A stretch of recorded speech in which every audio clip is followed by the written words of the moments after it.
अस्सलामुअलैकुम दोस्तों, आज की इस वीडियो में हम आपको बताएंगे कि कैसे गोकची खातून ने अर्तुगरुल गाजी की जान बचाई। वीडियो में आगे बढ़ने से पहले हमारे चैनल को ज़रूर सब्सक्राइब कर दें।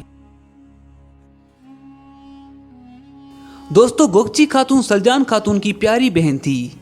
जब तुर्गुत नशे में चूर होकर अर्तुगरुल गाजी को जख्मी कर देता है तो गाजी को जख्मी हालत में कबीले लाया जाता है और वहाँ खेमे के अंदर अर्तुगरुल गाजी का इलाज हो रहा था और गाजी जख्मी हालत में बेहोश पड़े होते हैं। उस मौके का नाजायज़ फ़ायदा उठाते हुए कुर्तोगलू ने अर्तुगरुल गाजी को शहीद करने का मंसूबा बना लिया।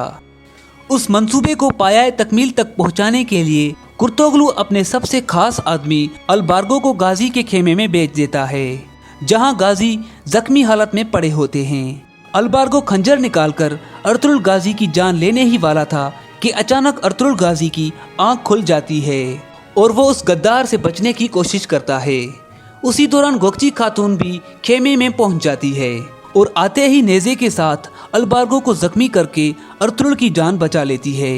गोकची खातून थप्पड़ लगने की वजह से खुद भी जख्मी हो जाती है, मगर उन्होंने गाजी को मरते मरते जिंदा बचा लिया।